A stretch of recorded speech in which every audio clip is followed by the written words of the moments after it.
ब्रह्म ज्ञान कैसे होता है, ब्रह्म ज्ञान के लिए क्या क्या शर्तें हैं, इस पर सुनेंगे रामकृष्ण परमहंस की अमृतवाणी से। वे कहते हैं, जिस आदमी को भूत ने पकड़ा है वह अगर समझ जाए कि उस पर भूत सवार हुआ है तो भूत तुरंत उसे छोड़ देता है। इसी प्रकार मायाग्रस्त जीव यदि समझ जाए कि वह माया पाश में बंधा हुआ है तो वह शीघ्र ही उससे मुक्त हो सकता है। जो अपने भावों के राज्य में चोरी धोखेबाजी नहीं करता वही परम धाम को पहुंच सकता है, अर्थात सरल विश्वास और निष्कपट भाव से ही सच्चिदानंद की प्राप्ति होती है। एक ने कहा था, वस्तु का मूल स्वभाव कभी नहीं बदल सकता। इस पर दूसरे ने उत्तर दिया था, जब कोयले में आग प्रवेश कर जाती है तब उसका स्वभाव सिद्ध कालापन भी दूर हो जाता है। इसी तरह मन जब ज्ञान की अग्नि में जल जाता है तो उसका मूल बंधन कारक स्वभाव नष्ट हो जाता है। मन ही सब कुछ है। मनुष्य मन से ही आबद्ध है और मन से ही मुक्त है। मन मानो धोबी के यहां से धुलकर आया हुआ सफेद वस्त्र है। उस पर जो रंग चाहे चढ़ा लो वही चढ़ जाएगा। देखो ना, अगर कुछ अंग्रेजी सीख लो तो बात करते समय मुंह में अंग्रेजी शब्द अपने आप आने लगते हैं। संस्कृत पढ़कर पंडित श्लोक बोलने लगते हैं। मन को यदि कुसंगति में रखो तो वैसी ही बातचीत, वैसी ही विचारधारा हो जाएगी। यदि भक्तों की संगति में रखो तो ईश्वरीय प्रसंग, ईश्वर चिंतन, यही सब होते हैं। मन ही सब कुछ है। एक और स्त्री है, एक और संतान। मनुष्य दोनों ही को प्यार दुलार करता है, पर स्त्री को एक प्रकार से, संतान को दूसरे प्रकार से, किंतु मन एक ही है। मन में ही बंधन है और मन में ही मुक्ति। अगर तुम कहो मैं मुक्त हूं, मैं ईश्वर की संतान हूं, मुझे कौन बांध सकता है, तो तुम मुक्त हो ही जाओगे। जिस आदमी को सांप ने काटा है वह अगर पूरे विश्वास और दृढ़ता के साथ कहे कि मुझ पर विष नहीं चढ़ा, विष नहीं चढ़ा, तो अवश्य ही उस पर विष का परिणाम नहीं होता। एक व्यक्ति पूछता है कि मैं मुक्त कब होऊंगा? तब श्री रामकृष्ण कहते हैं, जब मैं नहीं रहेगा, अहंकार नहीं रहेगा। मैं, मेरा अज्ञान है, तू, तेरा, यह ज्ञान है। एक शिष्य को किसी के विश्वास को अंधविश्वास कहकर निंदा करते हुए देखकर श्री रामकृष्ण ने कहा था, अच्छा, क्या तू मुझे समझा सकता है कि यह अंधविश्वास क्या होता है? विश्वास तो पूरी तरह अंधा ही होता है। उसे भला आंखें कब होने लगी? या तो कह विश्वास, नहीं तो कह ज्ञान। नहीं तो विश्वास के भीतर भी कुछ विश्वास अंधे हैं और कुछ की आंखें हैं। यह भला कैसी बात हुई? भगवान पर विश्वास न होने के कारण ही मनुष्य को इतना कष्ट भोगना पड़ता है। ब्रह्म ज्ञान के लिए आवश्यक शर्त है विश्वास, दृढ़ विश्वास। शारीरिक लक्षणों पर से भी पता चलता है कि किसके भीतर विश्वास है, किसके नहीं। जिसकी हड्डियां निकली हुई हों, जिसकी आंख भीतर धसी हुई हो, या जो काना हो या एंचा ताना हो, उसे आसानी से विश्वास नहीं होता। दूसरों को मारने के लिए ढाल तलवार की जरूरत होती है। स्वयं को मारने के लिए एक नहरनी ही काफी है। दूसरों को समझाने के लिए अनेकों शास्त्र, दर्शन इत्यादि का अध्ययन करना पड़ता है, पर स्वयं की मुक्ति के लिए किसी एक ही शास्त्र वाक्य पर दृढ़ विश्वास हो तो काफी है। एक ने पूछा कि हिंदुओं के बीच नाना धर्म मत, नाना पंथ प्रचलित हैं, उनमें से कौन सा मत ग्रहण करना चाहिए?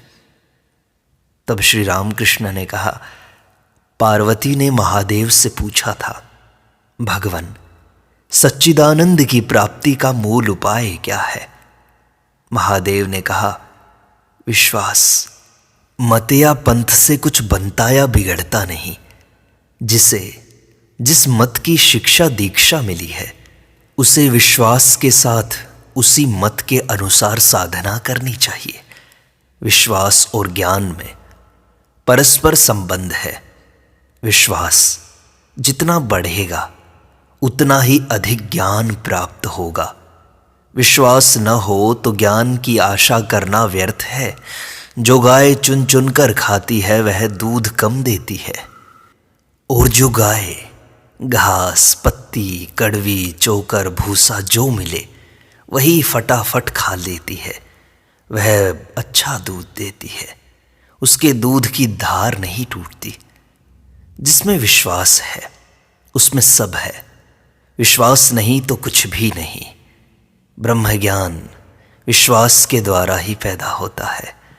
अगर तुम्हें ईश्वर लाभ करने की इच्छा हो तो दृढ़ विश्वास के साथ उनका नाम लेते जाओ और सत असत का विवेक किया करो। बालक की तरह सरल विश्वास हुए बिना ईश्वर नहीं मिलते। माँ ने कह दिया कि वह तेरा भैया है, बस उसको 16 आना विश्वास हो गया कि वह मेरा भैया है। माँ ने कह दिया कि कमरे में हवा रहता है, बालक ने पूरा पूरा विश्वास कर लिया कि कमरे में कुछ रहता तो है।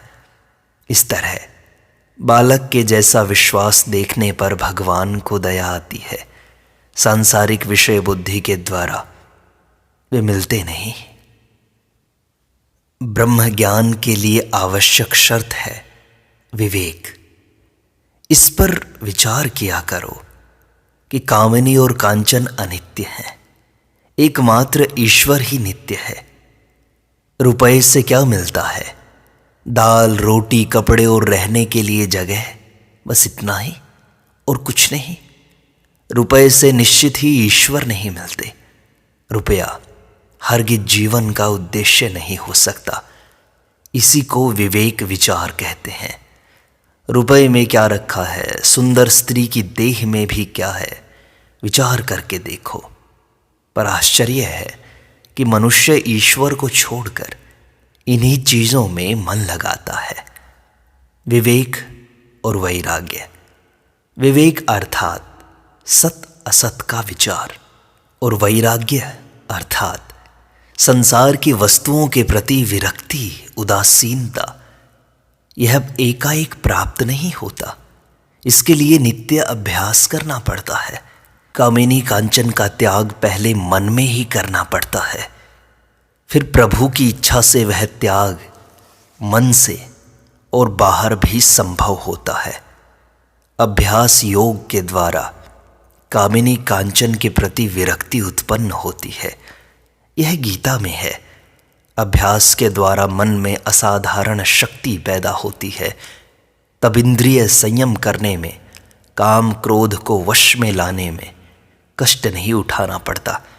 जैसे कछुआ एक बार हाथ पैर समेट लेने पर फिर उन्हें बाहर नहीं निकालता, कुल्हाड़ी से टुकड़े टुकड़े कर डालने पर भी नहीं। कोई पूछे कि क्या संसार मिथ्या है, तो मैं कहूँगा कि जब तक ईश्वर का ज्ञान नहीं होता तब तक मिथ्या है। तब तक मनुष्य उन्हें भूलकर मैं मेरा करते हुए माया में आबद्ध होकर, कामिनी कांचन के मोह में मुग्ध होकर संसार में और भी डूबता जाता है। माया के कारण मनुष्य इतना अंधा हो जाता है कि जाल में से भागने का रास्ता रहने पर भी भाग नहीं पाता। तुम लोग तो स्वयं ही देखते हो कि संसार कैसा अनित्य है। देखो ना, यहाँ कितने लोग आए और चले गए, कितने पैदा हुए और मर गए। संसार इस क्षण है तो दूसरे क्षण नहीं, यह अनित्य है, ऐसा विचार करते रहो और धीरे धीरे तुम्हारा मन निर्मल हो जाएगा और तुम्हें ब्रह्म ज्ञान की प्राप्ति हो जाएगी। तुम्हारा पुरुषार्थ, तुम्हारी उद्यमशीलता भी ब्रह्म ज्ञान की प्राप्ति में एक साधन है। किसान लोग बैल खरीदने जाकर अच्छा बैल कैसे पहचानते हैं जानते हो? इस बारे में वह बड़े जानकार होते हैं। वे बैल की पूंछ पर हाथ लगाकर देखते हैं कि जिस बैल में दम नहीं होता वह पूंछ पर हाथ लगाने से अंग ढीला करके जमीन पर लेट जाता है, परंतु जो बैल फुर्तीला तेज होता है वह पूंछ को छूते ही चिढ़कर उछलने लगता है। किसान लोग ऐसे ही बैल को खरीदा करते हैं। जीवन में सफलता पानी हो तो अपने भीतर पुरुषार्थ, मर्दपना रखना चाहिए। कुछ लोग ऐसे होते हैं जिनमें कोई दम नहीं होता, मानो दूध में भिगोया हुआ चिवड़ा हो, नर्म और ठंडा, भीतर कोई जोर ही नहीं, उद्यम करने का सामर्थ्य नहीं, इच्छा शक्ति नहीं। ऐसे लोग जीवन में कभी सफल नहीं होते। बड़ी मछली पकड़नी हो तो मनुष्य को पानी में बंसी डालकर घंटों धीरज धरकर बैठा रहना पड़ता है, तब कहीं बड़ी मछली फंसती है। इसी तरह जो धैर्य के साथ ध्यान भजन लगातार करता है उसे अंत में ब्रह्म ज्ञान अवश्य मिलता है। जो पुश्तैनी किसान होता है वह 12 वर्ष सूखा पड़ने पर भी खेती नहीं छोड़ता, पर जो आदमी हाल ही में खेती की ओर बढ़ा है वह 1 साल बारिश न हो तो भी खेती करना छोड़ देता है। यथार्थ विश्वासी भक्त सारे जीवन में ईश्वर के दर्शन न मिलने पर भी हताश न होकर साधना नहीं छोड़ते। अगर तैरना सीखना हो तो पहले काफी दिनों तक पानी में हाथ पैर पटकते हुए प्रयत्न करना पड़ता है, एक ही बार में तैरना नहीं आ जाता। इसी प्रकार यदि ब्रह्म सागर में गोते लगाना हो तो पहले कई बार उतरना चढ़ना पड़ता है, एक ही बार में नहीं होता। बछड़ा 20 बार गिरता और 20 बार उठता है, तब कहीं ठीक से खड़ा होना सीखता है। साधना में भी अनेक बार गिरना और उठना पड़ता है, तब जाकर सिद्धि मिलती है। 2 साधक रात्रि के समय स्मशान में जाकर शव साधना करने बैठे। उनमें से एक जन प्रथम पहर में ही सामने उपस्थित होने वाले भीषण दृश्यों को देखकर मारे डर के पागल हो गया, परंतु दूसरे साधक को अंतिम प्रहर में जगदम्बा के दर्शन हुए। तब उसने देवी से पूछा, मां, भला वह पागल क्यों हो गया? बच्चा, इसके पहले कितने जन्मों में कितने ही बार तू भी इस तरह पागल हो चुका है, तब कहीं आज तुझे मेरे दर्शन हुए हैं। तूने मेहनत करनी नहीं छोड़ी, मुझे पाना नहीं छोड़ा, तेरा पुरुषार्थ अविरल है। एक व्यक्ति ने प्रश्न किया, कभी कभी कुछ समय के लिए मन में कैसा उच्च भाव आता है पर वह अधिक समय तक नहीं टिकता, ऐसा क्यों होता है? तब श्री रामकृष्ण ने कहा, बांस की आग जल्दी बुझ जाती है, उसे फूंक फूंक कर प्रज्वलित रखना पड़ता है। मन में उच्च भाव जागृत रखने के लिए निरंतर साधना करनी पड़ती है। घड़े में पानी भरकर छीके पर टांग दो तो कुछ ही दिनों में पानी सूख जाता है, परंतु घड़े को यदि गंगा में डुबाए रखो तो पानी कभी नहीं सूखता। इसी भांति जो 1-2 दिन प्रेम भक्ति करके ही निश्चिंत रहता है, उसकी भक्ति 2 दिन में छींके पर टंगे घड़े के पानी की तरह सूख जाती है। परंतु जो ईश्वर के प्रेम में नित्य डूबा रहता है, उसकी प्रेम भक्ति कभी नहीं सूखती। जब तक नीचे आग है तभी तक दूध उफन कर ऊपर को उठता है। आग को हटा लेने पर वह फिर ज्यों का त्यों हो जाता है। साधना की अवस्था में भी जब तक साधना की अग्नि जलती रहती है तभी तक मन ऊर्ध्वगामी रहता है। मनुष्य के भीतर भगवत भाव कब तक बना रहता है? लोहा जब तक आग में रहता है तभी तक लाल रहता है। आग के बाहर निकलते ही फिर वह काला हो जाता है। इसी तरह मनुष्य जब तक भगवान के साथ युक्त रहता है तभी तक उसमें भगवत भाव बना रहता है। मन मानो घुंघराले बाल की तरह होता है। घुंघराले बाल को जब तक खींचकर रखो तब तक वह सीधा रहता है, छोड़ देते ही फिर वह सिकुड़ जाता है। इसी भांति मन को भी जब तक जबरदस्ती खींचकर वश में रखा जाता है तभी तक वह ठीक रहता है। ढीला छोड़ते ही गड़बड़ करने लगता है। तोतापुरी महाराज कहा करते, लोटे को यदि रोज न मांजा जाए तो काला पड़ जाता है। यदि नित्य ध्यान न किया जाए तो चित्त अशुद्ध हो जाता है। इसके उत्तर में श्री राम कृष्ण ने एक बार कहा था, लोटा अगर सोने का हो तो न मांजने पर भी काला नहीं पड़ता। अर्थात सच्चिदानंद की प्राप्ति हो जाने पर फिर जप तप इत्यादि साधनों की आवश्यकता नहीं रह जाती।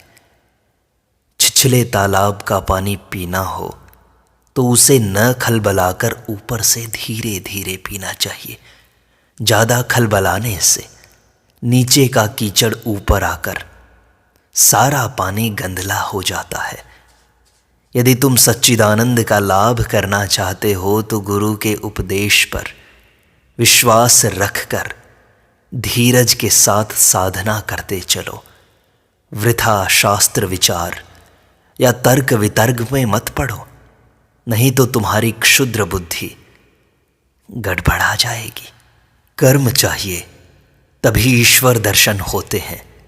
एक दिन मैंने भाव अवस्था में हालदार पुकुर देखा एक नीची जाति का आदमी काई हटाकर पानी भर रहा है और बीच बीच में एक एक बार हाथ में लेकर देख रहा है, मानो उसने यह दिखाया कि काई हटाए बिना पानी नहीं दिखाई देता। कर्म किए बिना भक्ति नहीं होती, ईश्वर दर्शन नहीं होते। ध्यान जप यही कर्म है, उनका नाम गुण कीर्तन भी कर्म है, और दान यज्ञ ये सब भी कर्म ही है। ये सब ही चाहिए ब्रह्म ज्ञान के प्राप्ति के लिए। दृढ़ भक्ति, दृढ़ विश्वास, दृढ़ आत्म संयम ये ही ब्रह्म ज्ञान की प्राप्ति के साधन हैं। इनमें निरंतर लगे रहो।